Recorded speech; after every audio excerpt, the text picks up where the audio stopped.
말씀은 신명기 주보에 잘못 기재되었습니다. 신명기 5장 11절입니다. 한 절입니다. 저와 함께 스크린 보시고 함께 한 목소리로 읽도록 하겠습니다. 신명기 5장 11절 말씀 같이 읽습니다. 너는 내 하나님 여호와의 이름을 망령되이 일컫지 말라.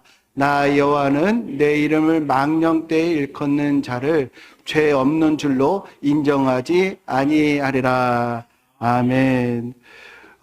십계명에 관련된 말씀을 계속해서 드리고 있습니다. 오늘은 제 세 번째 계명입니다. 두 번째 계명은 뛰어넘을 그런 계획은 아니고요. 다음 시간에 두 번째 계명에 대해서 말씀을 나누도록 하겠습니다. 여호와 이름을 망령되게 부르지 말라. 이 명령의 의미가 무엇일까요? 하나님 지엄하신 그 이름을 우리 함부로 입에 담지 말라는 말씀인가? 우리가 부모님의 성함을 말할 때 함부로 소리를 내지 않죠?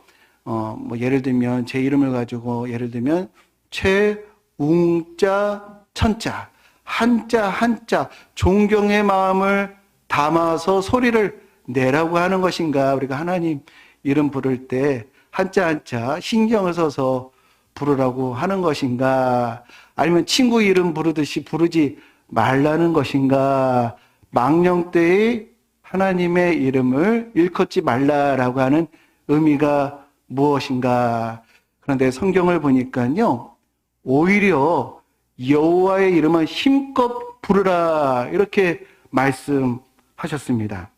출애굽기 20장 24절 말씀을 볼 때 내가 내 이름을 기념하게 하는 그곳 모든 곳에서 내게 임하여 복을 주리라. 여호와의 이름을 불러야, 여호와의 이름을 기념하여 하나님께서 복을 주신다 이렇게 약속을 하셨습니다. 시편 79편 6절 말씀에 주의 이름을 부르지 아니하는 나라들에게 주의 노를 쏟으소서. 오히려 주의 이름을 부르지 않으면 저주와 심판이 있을 것이다 라고 말씀하고 계십니다. 신약에서는 누가복음 10장 17절에 70인이 기뻐 돌아와 이르되 주여 주의 이름이면 귀신들도 우리에게 항복하다이다. 주의 이름을 불렀더니 능력이 임했다는 것이에요. 로마서 10장 13절 누구든지 주의 이름을 부르는 자는 구원을 받으리라. 주의 이름을 부르면 구원이 임한다는 겁니다. 그러므로 우리가 할 수 있는 한 주의 이름을 힘껏 부르고 주의 이름을 의지해야 할 줄로 믿습니다. 그러면 오늘 제3계명에서 금지하고 있는 망령되 일컫는다 라고 하는 것은 무엇인가? 망령되다라고 하는 이 우리 말의 의미는 이치에 맞지 않고 허황되고 주책맞은 이런 것을 의미하는데, 이 좀 더 성경적인 의미를 보려고 하면 영어 단어에 망령이라고 하는 것이 misuse라고 해서 오용한다, 악용한다, 수단화한다 라고 하는 의미가 되겠습니다. 주의 이름을 오용하는 그런 예가 이 사도행전 19장에 기록되어 있는데요. 이 안디옥에서 사도 바울이 복음을 전할 때 얼마나 능력이 임하는지 수많은 귀신들을 내어 쫓고 병자들을 고쳤어요. 얼마나 능력이 임했는지 심지어 사도 바울의 손수건 앞치마만 가지고 병자에게 대기만 해도 병이 낫고 귀신들이 쫓겨나가는 것을 성경을 통해서 볼 수가 있습니다. 얼마나 능력이 임했으면 소지품만 가지고도 악한 영들이 그 앞에 굴복을 하는 것이었습니다. 그런데 이러한 광경을 유대인 마술사들이 딱 봤어요. 야, 저거 봐라. 야, 저런 능력이 있네. 저런 어떤 새로운 비법, 신기술이 있네. 지금까지 우리가 마술을 행할 때 수리수리 마수리, 뭐 열려라 참깨, 이 아브라 카다브라 뭐 이런 것으로 뭐 주문을 외웠는데 요즘 가장 강력한 주문이 뽀로로 뿅뿅뿅이래요. 뽀로로 뿅뿅뿅. 아, 이것으로 막 주문을 했었는데, 야, 저거 가지고 하면은 귀신들이 저 앞에 그냥 꼼짝을 못하네. 주의 이름 이거 가지고 한번 주문을 외워보자라고 해서 이 악기 들린 자에게 찾아가 가지고 예수의 이름으로 명하노니 귀신아 물러가라.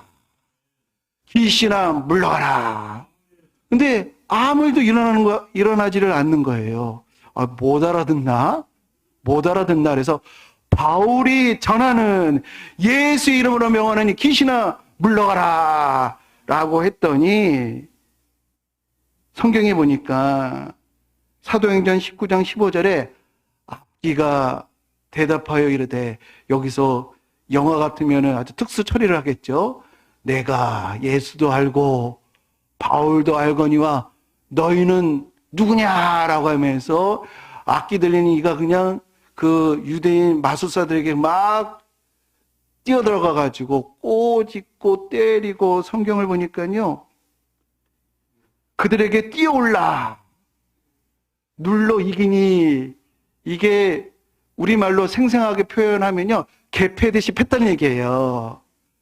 그래가지고 완전히 막 그냥 이 혼쭐을 내줘서 주랭랑을 치게 됐다. 홍군형을 내줬다는 것이에요. 이 일로 이 바울을 사람들이 두려워하고요, 사도들의 권위가 세워지고요, 또 이 유대인 마술사들이 이 마술 서적을 불태우는 회개가 일어나게 되었습니다. 이 말씀이요 주의 이름을 망령되이 일컫는 아주 좋은 예라고 할 수가 있습니다. 그들은 주의 이름으로 귀신을 쫓아서 돈을 벌려고 했어요. 주의 이름을 수단 삼아서 목적을 이루려고 했습니다. 자신들을 위해서 하나님을 이용하려고 했어요. 이게 바로 하나님의 이름을 망령되이 일컫는 겁니다. 나를 위해서 하나님을 이용하는 것. 다른 예를 구약에서 찾아볼 수가 있습니다. 여호수아서는 가나안 땅을 정복하는 것이잖아요. 그들은 법궤를, 언약궤를 항상 앞세웠습니다. 그랬더니 법궤가 앞장섰을 때 여리고성이 순간 무너지게 되고, 전력상 비교도 할 수 없는 열세의 이스라엘이 있었는데 법궤, 언약궤를 앞장 세웠더니 그 강력한 가나안 족속이 추풍낙엽처럼 쓰러져서 결국 가나안 땅을 정복하게 되었어요. 근데 그 일이 있었는지 몇백 년이 흐른 후에 사사기 시대 이 마지막 쯤에 블레셋과 이스라엘의 전쟁이 일어났습니다. 그런데 이스라엘이 매번 지는 거예요. 매번 블레셋과 전쟁을 하면 깨지는 겁니다. 장로들이 모였습니다. 왜 이렇게 질까? 우리가 이제는 무기도 이제는 나쁘지 않고 군사도도 이 정도면 괜찮은데 왜 블레셋과 싸우기만 하면 이렇게 지는 거지? 고민을 하게 되었어요. 이스라엘이 왜 전쟁에서 질까요? 지는 이유가 뭘까요? 성경이 있습니다. 신명기 28장 1절과 7절 말씀 보면, 너희가 내 하나님 여호와의 말씀을 지켜 행하면 대적이 일어나도 그들이 너희들 앞에 패하게 되고 한 길로 와서 일곱 길로 도망할 것이다. 그러나 15절에 너희가 하나님 말씀을 순종하지 아니하면 너희들은 적군 앞에서 패하게 될 것이고 한 길로 일어섰다가 일곱 길로 흩어질 것이다 라고 말씀하고 계시니, 이 언약궤가 문제가 아니라 언약 안에 있는 언약의 순종의 여부가 문제였던 것이에요. 그래서 그들은 회개하고 하나님 말씀으로 돌아와야 하는데, 이 이스라엘의 장로들이 곰곰이 생각하다가 우리가 왜 질까? 언약궤가 없어서 그렇구나. 언약궤를 앞세우지 않아서 그렇구나. 언약궤 어디 있어? 빨리 찾아와. 언약궤를 찾아왔어요. 야, 이것만 가지고 나가면 이제는 역전이다. 근데 어떻게 됐을까요? 언약궤를 이제 들고 나갔지만 전쟁에서 대패를 했습니다. 앞선 전쟁에서 이 4,000명이 죽었는데 언약궤를 짊어 나갔다가 이 3만 명이 죽었어요. 7배나 패배가 있었습니다. 7배. 완전한 패배예요. 이 이야기를 들은 엘리 제사장은 놀래가지고 의자에 넘어져서 목뼈가 부러져서 죽게 되었어요. 이스라엘은 엄청난 혼란에 빠지게 되었습니다. 이것이 주의 이름을 망령되이 일컫는 겁니다. 하나님의 이름으로, 주의 이름으로 무엇인가 목적을 이루려고 하는 것, 자신을 위해서, 어떤 목적을 위해서 하나님을 이용하는 것이 바로 그러한 것입니다. 그러나 하나님의 이름을 부르면서 회개하고 주의 이름으로 용서하고 사랑하고 섬기면 그것은 주의 이름을 합당하게 부르게 되는 줄로 믿습니다. 신의 이름으로요, 어떤 것을 지배하려고 하고 관철시키려고 하는 것을 우리는 뭐라고 하냐면요, 신의 이름으로, 그래서 주술이라고 합니다. 우상 종교가요, 다 주술이에요, 주술. 그들은 부적이라든지 무당 행위로 이 어떤 애군을 막고 복을 이끌어내려고 하는 그런 목적을 하고 있잖아요. 우상 종교는요, 자기 성찰을 가르쳐 주지를 않습니다. 회개를 알려주는 법이 없어요. 오직 부적이라든지 무엇을 매개로 해서 목적을 이루려고 하는 것인데요. 그러나 신의 이름으로 하나님을 섬기고 이웃을 섬기면 그것은 신앙이 되는 줄로 믿습니다. 오늘날 하나님의 이름으로, 예수의 이름으로, 교회의 이름으로 자신의 입장을 강화하고 자신을 변호하려고 하는 이들이 너무나 많이 있습니다. 선거 때만 되면 신앙의 이름으로 표를 얻으려고 하는 것, 그것이 다 하나님의 이름을 망령되이 일컫는 것이에요. 오늘날 광화문의 정치 목사들, 예수의 이름으로 애국팔이 하는 목사들, 교단법의 허점을 이용해서 편법을 서슴지 않는 인사들, 하나님의 이름을 망령되이 일컫는 것이고요. 그분들의 죄가 결코 작지 않습니다. 로마서 2장 24절 기록된 바와 같이 하나님의 이름이 너희 때문에 이방인 중에서 모독을 받는도다. 우리가 하나님을 수단 삼으니 사람들이 얼마나 하나님의 이름을 가볍게 여기겠어요. 하나님의 이름이 우리가 망령되이 일컬을 때 모독을 받는 것입니다. 그러나 하나님의 이름으로 섬기고 예수의 이름으로 사랑하고 교회의 이름으로 봉사하는, 하나님의 이름을 영어롭게 하는 저와 우리 모든 성도님들 되시기를 주님의 이름으로 축복합니다. 예수님께서 그러셨어요. 마태복음 20장 28절 인자가 온 것은 섬김을 받으려 함이 아니라 도리어 섬기려 하고 자기 목숨을 많은 사람의 대성물로 주려 함이니라. 예수님은 하나님 아버지의 이름으로 섬기셨습니다. 우리도 예수님의 이름으로 섬겨야 할 줄로 믿습니다. 신의 이름으로 무엇인가를 지배하려고 하면 주술이 되고요. 신의 이름으로 섬기면 신앙이 됩니다. 우리의 신앙이 금세 주술로 떨어질 수가 있어요. 항상 예수의 이름으로 사랑하고 섬기고 용서하고 예수님의 이름을 깊게 생각하는 우리 모두가 되시기를 주님의 이름으로 간절히 축복합니다. 두 번째, 망령되이 일컫지 말라라고 하는 이 명령을 적극적으로 표현을 하면 하나님의 이름을 거룩하게 하라라는 것입니다. 이것은 예수님께서 우리에게 기도로 알려주셨거든요. 아버지의 이름을 거룩하게 하라. 이것은 우리가 평생 묵상하고 적용해야 하는 주제입니다. 이 주기도문에 관련돼서 나중에 한번 제가 말씀을 나누도록 하고요. 예수님께서 다른 차원에서 하나님께 영광을 돌리라 명령하셨는데 마태복음 5장에 보면은 우리를 향해서 너희는 세상의 빛과 소금이다 라고 말씀을 하고서 5장 16절에 이렇게 말씀하셨어요. 이같이 너희 빛이 사람 앞에 비치게 하여 그들로 너희 착한 행실을 보고 하늘에 계신 너희 아버지께 영광을 돌리게 하라. 이 말씀 우리가 유심히 보면요, 하나님께 영광을 돌리는 주체가 누구죠? 성도들이 아니에요. 누가 하나님께 영광을 돌리는 거죠? 그들, 세상 사람들이 우리를 통해서 하나님께 영광을 돌리라고 하는 겁니다. 무엇을 통해서? 우리의 착한 행실을 통해서. 그래서 우리는 착해야 합니다. 그런데요, 이 착하다라고 하는 것이 그 기준이 참으로 애매하고 참 변덕스러워요. 우리가 착하다, 안 착하다 이렇게 판단할 수 있는 기준이 뭘까요? 어느 경우에는요, 누구에게나 참 상냥하고 친절한데 어느 경우에는 불같이 화를 내는 대상이 있고요. 어느 경우에는 순한 양 같은데 어떤 경우에는 발톱이 살아있는 야수와 같은 경우가 있습니다. 나라를 살린 사람인데 내게 잘못하면요, 나쁜 사람이라고 얘기하는 경우가 있고요.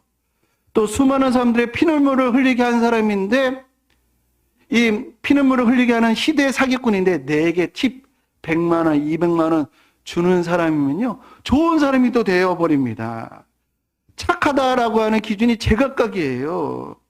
저는 지금까지 이게 오면서요, 이 나쁘다라는 얘기보다도 착하다라고 하는 얘기를 더 많이 들은 것 같아요.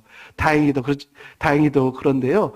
근데 그 이유는 저의 일면만 봤기 때문에 그러거나 제 주변에 다행스럽게도 덜 착한 분들이 많아가지고 그런 것 같아요. 근데 저보다 더 착한 분들이 많으면 저는 뭐 아무것도 아닌 것이 되겠죠. 그리고 제가 이 나쁜 습성이 드러날 만한 나쁜 환경을 만나지 못해서 잠시 착하게 보이는 그런 것 뿐일 겁니다. 이 착하다라고 하는 이 기준이 참으로 애매하고 불완전하다라는 것이죠. 오늘날 많은 교인들이 설교 시간에 착해야 됩니다, 착하십시오 막 이런 강조를 하다 보니까 이 착한 사람 컴플렉스를 느낄 때가 있어요. 아, 내가 착해, 설교 시간에 강조를 하니까 착해야 할 텐데, 이거 의식하다 보니까 너무 불편한 거예요. 노력하다가 보면은 잘 안 돼서 좌절할 때도 있고, 에이, 내가 왜 이렇게 사람들 눈치를 보나, 이제 내 마음대로 좀 살고 싶다, 이런 마음 들 때도 있습니다. 그런데요, 성경에서 말하는 착하다의 기준과 오늘 우리가 가지고 있는 사회 통념상 착하다라고 하는 기준을 우리가 구분할 필요가 있습니다. 이방인들에게 최초로 복음을 전한 사도가 사도 바울이잖아요. 그분은 전 세계로 다니면서 여러 나라, 여러 민족, 여러 서로 다른 문화와 통념을 헤쳐나가면서 복음을 전했는데요. 사도 바울이 어디서 누구를 만나든지 우리 사도 바울은 이렇게 행했다라고 말하고 있습니다. 사도행전 23장 1절에 여러분 형제들아, 오늘날까지 나는 범사의 양심을 따라 하나님을 섬겼노라. 하나님께서 주신 계시의 말씀과 함께 수많은 일들, 모든 일상 가운데 무엇이 하나님이 기뻐하시고 온전하시고 선하신 뜻인지 양심에 따라 판단했다라는 것입니다. 베드로 사도도 다음과 같이 말씀하십니다. 베드로전서 3장 16절, 선한 양심을 가지라. 이는 그리스도 안에 있는 너희의 선행을 욕하는 자들로 그 비방하는 일에 부끄러움을 당하게 하려 함이라. 선한 양심이 우리 크리스찬들의 삶의 기준이 되어야 하고, 선한 양심이 그들에게 비칠 수 있는 빛이 되어야 한다라는 것입니다. 그러면 양심이 뭔가? 양심이 뭘까요?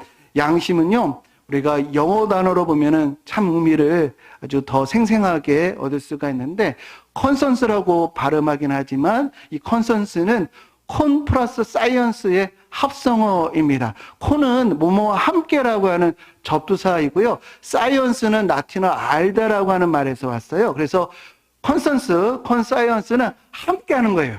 하나님과 내가, 나와 너가 함께하는 것이 양심입니다. 뭘 함께할까요? 뭐가 옳고 그런지 함께하는 거예요. 하나님과 우리가요, 판단하는 기준이 같아요. 설마 맞습니다. 하나님이 판단하는 기준과요, 그 원리와 우리의 판단 원리가 같아요. 그래서 누가복음 6장 38절에 보면은 너희의 헤아리는 그 헤아림으로 너희도 헤아림을 도로 받을 것이니라. 우리가 뭔가를 판단하는 그 헤아림 그대로요, 우리가 하나님 앞에 섰을 때 판단 받는다라는 것입니다. 그래서 양심의 소리는요, 신성한 겁니다. 그러면 양심은 하나님의 음성인데, 그럼 양심의 내용은 뭔가? 예수님께서 친절하게 문장으로 알려주셨습니다. 양심의 내용이 뭔가? 마태복음 7장 12절 말씀, 이것을 황금률이라고 하죠. 같이 읽어보겠습니다. 그러므로 무엇이든지 남에게 대접을 받고자 하는 대로 너희도 남을 대접하라. 이것이 율법이요 선지자니라. 성경의 모든 원리가요, 이 원칙, 이 기준을 가지고 있다라는 것입니다. 남에게 대접을 받고자 하는 대로 너희도 남을 대접하라. 이것이 율법과 선지자들이 외쳤던 핵심 메시지이다라는 것입니다. 이것이 우리가 가져야 될 양심의 내용이라는 것이에요. 우리 성도님들, 우리 자녀들이 밖에서 어떤 대접을 받기를 원하세요? 그대로 남의 자식에게 대우하라는 것입니다. 우리의 부모들이 밖에서 어떤 대접을 받기를 원하십니까? 우리 연로하신 우리 부모님들이 그대로 우리 어르신들을 대우하라는 겁니다. 우리 형제들이 위험에 빠졌을 때 주변에서 어떻게 해줬으면 좋으시겠어요? 그거대로 위험을 처한 이들을 도와주라는 것입니다. 우리 성도님들 자식을 키워보셔서 알겠지만 문제 일으키는 자식이 있을 수가 있어요. 또 어리버리하고 미숙한 자식이 있을 때가 있습니다.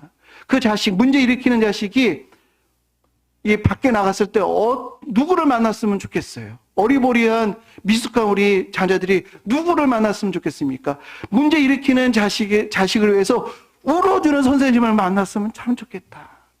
미숙한 우리 자녀들을 위해서 기다려주고 격려해주는 선생님을 만났으면 좋겠다. 이런 마음을 가지고 있어요. 그것처럼 그를 위해서 울어주라는 겁니다. 그를 위해서 기다리고 격려해 주라는 것입니다. 우리 부모 형제가 한평생 하나님을 떠나서 살다가 드디어 지역에 있는 교회를 가게 되었습니다. 그 연약한 심령, 그 연약한 믿음을 가지고 교회에 처음으로 간 거예요. 그때 내 형제가 그 교회에 갈 때 성도들이 어떻게 대해주기를 바라는가, 그 심정으로 우리가 새 가족들을 영접해야 할 줄로 믿습니다. 우리 자식이 좋은 대우를 받기 바라면서 남의 자식에게 인색하고 야박하다고 한다면 아무리 친절하다 할지라도 성경으로 말하면 착하다고 말할 수가 없는 것입니다. 디모데전서 5장 2절, 늙은 여자에게는 어머니에게 하듯하며 젊은 여자에게는 온전히 깨끗함으로 자매에게 하듯 하라. 우리 교인들은요, 착한 사람 콤플렉스에 빠질 이유가 없습니다. 외형상 착해 보여도 하나님께 인정받지 못하는 경우가 많이 있어요. 그러나 예수님께서 명령하시는 착한 행실은 어려운 것도 특별한 것도 아니고 내가 대접을 받고자 하는 대로 남을 대접하는 것입니다. 초대교회 성도들 얼마나 어려웠습니까? 막 이방 문화의 오해가 있었죠. 또 유대인들의 반대가 있었고 이단들의 공격이 있었고 혹독한 박해 속에 있었지만 초대교회가 전 세계로 퍼져나갈 수 있었던 이유는 그들의 복음의 진리를 보증하는 양심이 있었기 때문인 줄로 믿습니다. 우리도 대접을 받고자 하는 대로 진실하게 대접하는 그런 하나님께서 주신 선한 양심을 우리가 지켜 나가면 우리의 행실을 통해서 세상 사람들이 하나님께 영광을 돌리게 될 줄로 믿습니다.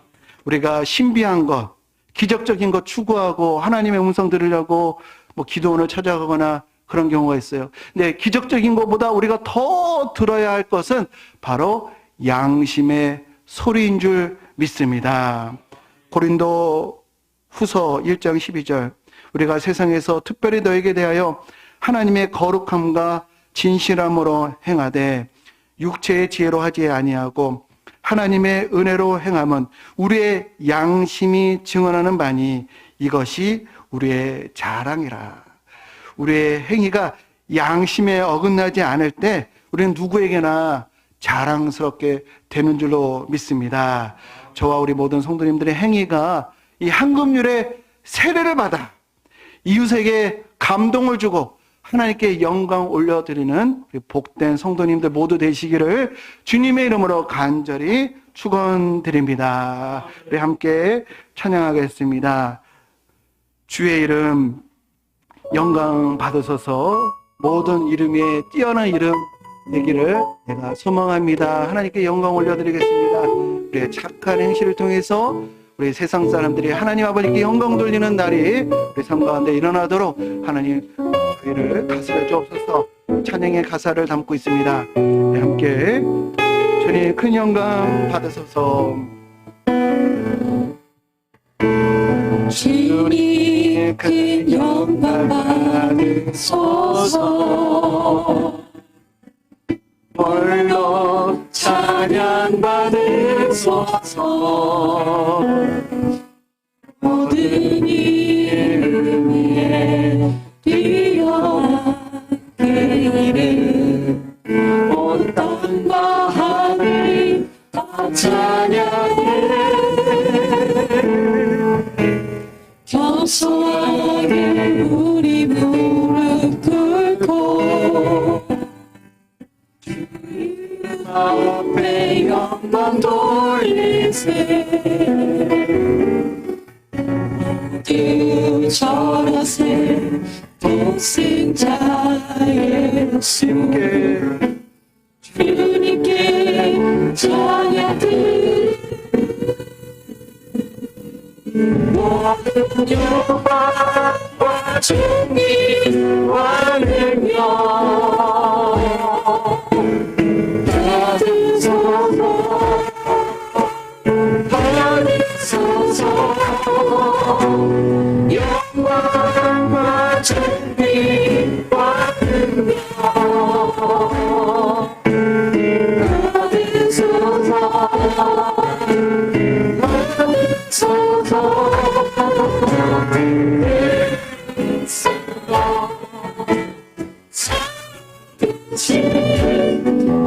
다시 한번 기도합니다. 주님 큰 영광 받으소서. 주님 큰 영광 함께 일어나셔서 찬양하겠습니다. 찬양 받으소서. 홀로 찬양 받으소서. 모든 일 위에 뛰어난 그 이름 온 땅과 하늘이 다 찬양해. 겸손하게 우리 무릎 꿇고 주님의 영광 돌리세.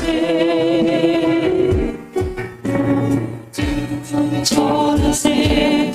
독생자 예수 주님께 찬양 드리. 모든 영광 존귀와 능력 받으소서. 받으소서. 영광과 존귀와 능력 받으소서.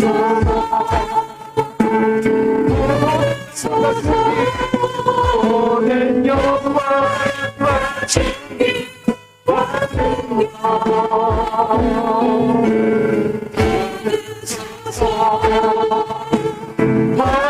받으소서. 영광과 존귀와 능력 받으소서.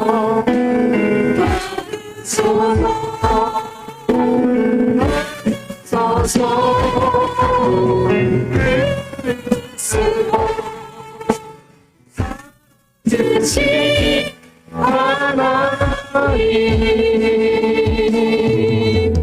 시간에 주의 이름으로 사랑하고 섬기고 봉사하게 하옵소서. 우리의 모든 언행에 황금률의 원리가 살아 역사하게 하옵소서. 우리 함께 기도하겠습니다. 주여 주여 주여 하나님, 우리가 하나님의 이름으로 하나님 사랑하고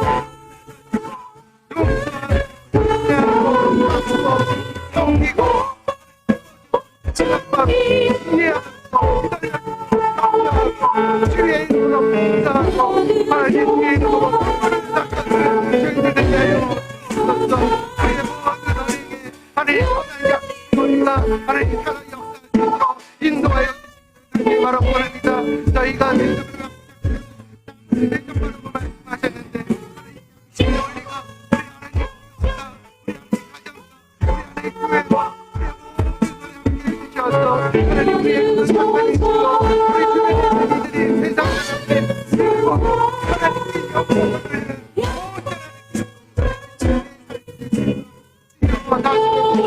함께하여 주옵소서. 주여 우리들을 사용하여